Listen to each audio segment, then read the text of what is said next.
And hello. So we're going to do how to reach your goals in 2025.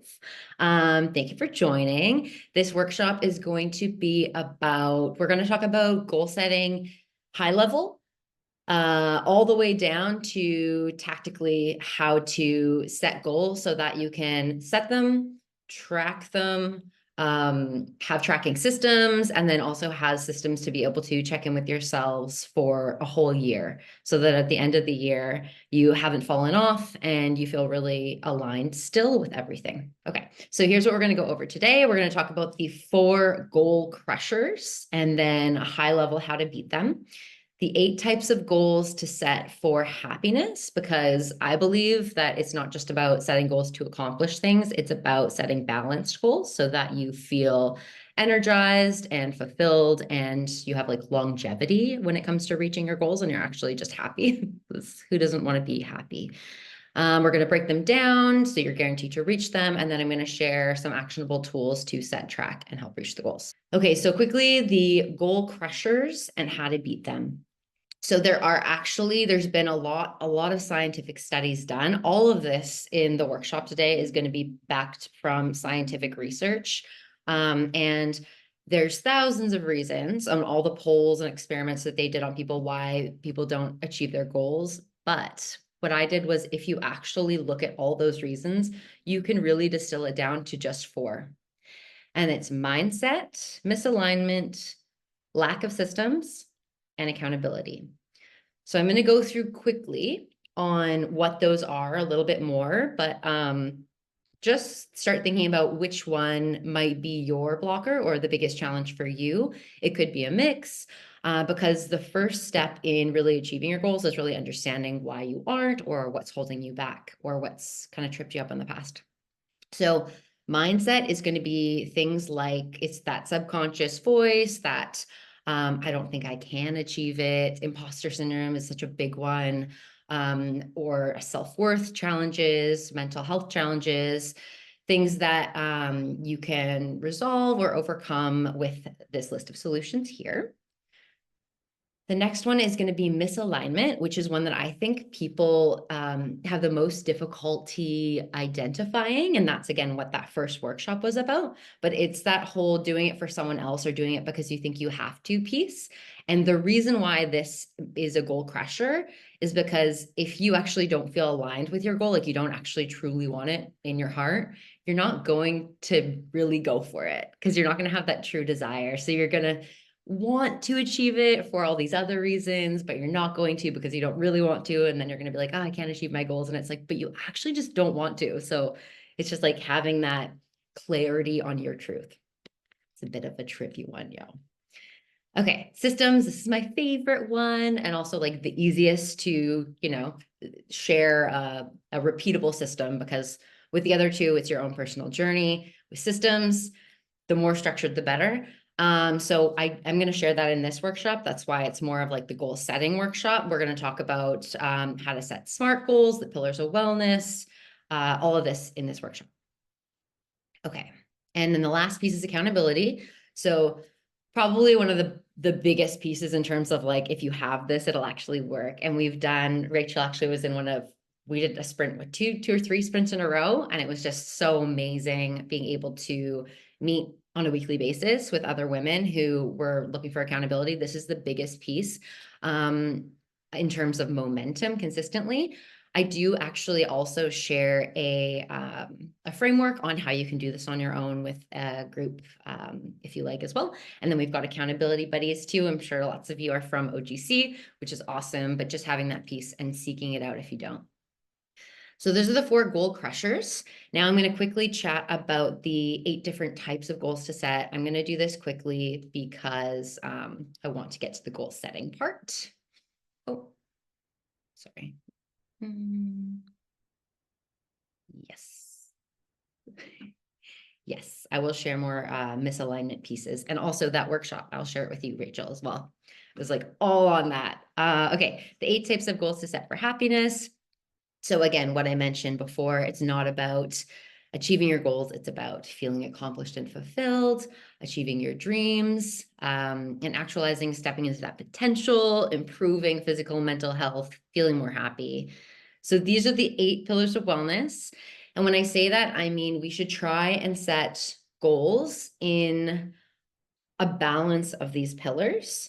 The reason for that is, for example, occupational goals are like work or your life's work type of goals. But if we're just setting those types of goals, then you might let things fall by the wayside, like connecting with friends or family or taking self-care time. So that's why it's so important to set those self-care goals so that you have that balanced system. So I'll do a quick overview: mindset, help you better connect with your internal world. And then I have some examples on the side. I always like to do a journaling or a meditation goal.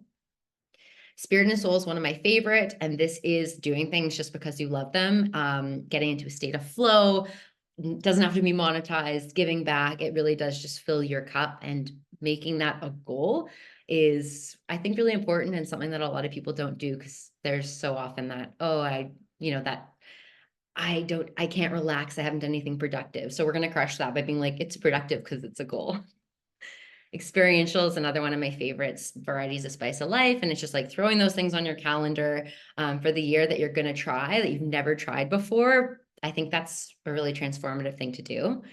You discover things about yourself you never knew. Habitual goals. This is what a lot of people typically think about goals: drinking more water, going for walks. The thing about habitual goals, they're super hard at first, but if you work on them with an accountability group, then they become easier than ever before. So I created a new habit through an accountability group, and now it's like second nature. So I think that that's like a habitual goal you can do in sprints to really try and bake it in. And then you'll be set. Financial, not just about money, also about money mindset, etc. Health, we all know what health goals are, of course, so important to have balance in there as well. Social, this is things like community, connecting, actually really important for mental health. And then occupational, again, your life's work, career, etc. I don't see anything, so okay, awesome. Okay, so now we're going to talk about how to break down your goals. This is the part where we're getting a little technical, but I want to give you the real technical tools because I am not about that gatekeeping. So first, I have to say that only 8% of people achieve their goals. These are based on studies, but only 20% of the population even set goals at all, and only 3% of people write them down. And then less than 1% track them daily. So you've got the tools right there to overcome the first piece of it. It's setting them, writing them down, and then tracking them daily. Because what do they say? Like, I like to think of it as like a fire. Like, you're trying to keep a fire going. You have to put something on it every day, every minute, you can't just let it burn out, because then it's really difficult to get started again. So here's my goal setting framework. I put it into 6S formula. So we start with the 4 goal crushers. And then what we do is we start at the top. So the first step is going to be C and somatic. And that is when we're talking about that misalignment piece. It's about really visualizing and taking the time to understand how it feels in our body, these goals, to see if they're truly what we want, and to really make sure we're feeling aligned before we jump into the more like heady stuff. So starting in the body and then going into the heady stuff after. And I actually did a podcast on the C and somatic one. I think it's the second to last. It's how to live your dream life. And it breaks down all those exercises of like visualizing, feeling it, somatic stuff. Okay. Then the next one is subcategories. So that's the 8 pillars of wellness. So then you'll look at those categories, and you're going to now start to break down your goals in these categories. And then here we're getting into the most technical stuff. So SMART goals you might be familiar with: specific, measurable, attainable, realistic, and time sensitive. But I actually think that there's a few things missing from this. So that's why I do SMART plus, plus, plus. The first piece is, I believe you should start with annual goals, but then they need to be broken down into months or weeks, so that you don't just say, I'm going to like read every single day, and then you miss a day, you miss 2 days, you miss 3 days, your goal's done, or you forget until like the last week, what have you. So it's a way of creating a cadence that is going to set you up for success. The next one is OKR style goals. We've got a lot of techies. This is one of my favorite ones, but it's more about, so if the objective is something that you do not have direct control over, so for example, lose weight, you really do not have direct control over that specific thing unless you have key results, key inputs that you have control over. So an example for that is like, you would probably want to track things like how many calories or how many times you work out, or if you consult with a nutritionist or personal trainer, because everyone's body's different and it's going to be a bit of a journey potentially, right, to lose weight. So it's like, what can I do that I know I can do, that I can feel like I've accomplished it, I can check it off, versus something that you may not have full control over. It's out of your control. And then the last one is actually space to fail.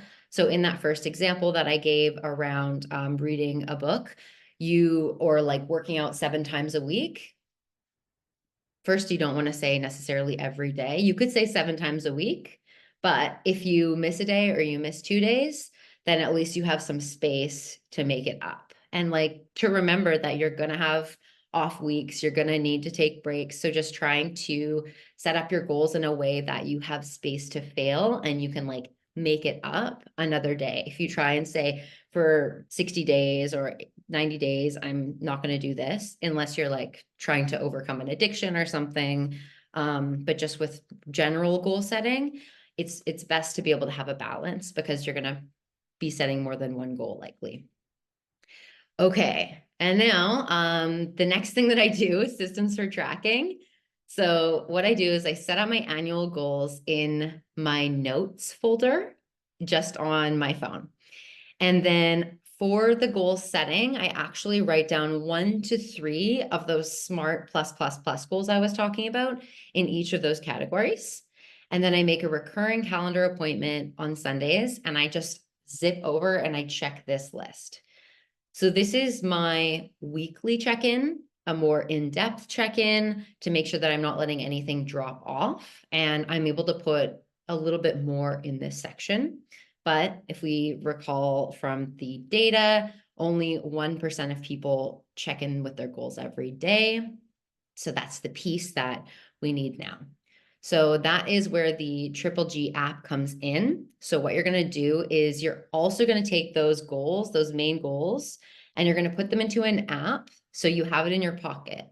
So if you go to the gym, you're able to pop it in and say, I've done 1 workout right away, so that you're getting in the habit of tracking your goals on a daily basis into your routine. And this is the way that you can keep that iron in the fire, like the fire going, is that this is going to become a new habit. And you can set them based on 30, 60, 90 days or a year. So you can decide if you're doing a sprint, like a hyper focus on a specific goal, or if you want to do 1 year focus on a general goal. Okay. And then the last piece is going to be those sprints that I mentioned. So this is that accountability piece. So this is something that we've done in Triple G before, and we have a small group of women. We put the pillars of wellness, like which one it is, what the goal is, and then we met weekly and we popped it into a Google spreadsheet, calculated the percentage of the way there, and just talked about where we were at, how things were coming along, what was driving us. And the cool thing about these sprints, and the cool thing about goal setting in general too, is it's a great way to identify those misaligned goals. Because quite often we'll start the sprint, with someone setting 1 goal, and by the end they're like, I didn't actually care. I didn't do it because I just didn't want to, and that's okay. So it's like having that honesty within yourself is another powerful piece about it. Okay. And then the last piece, of course, self-reflection. And that's similar to what I just mentioned. It's like keeping it real, having radical ownership over your results. So if you're not achieving something, then really taking a serious look at why. Is it because you don't want to do it? Is it because you did not prioritize it and you do want to prioritize it? So it's like having those internal conversations and just being really honest about it. So these are our key takeaways. Yeah, thank you. Yay. Okay, sweet. So this is the app. If you are interested in doing in using an app for daily goal tracking, you can start in it free. And then I'm also I have 3 slots open for one-on-one, which is something I've never done before. We will go through all of this, but work on it over an 8-week period, weekly. And then the last piece as well is we're going to be launching some accountability group cohorts. So we're going to do an 8-week program.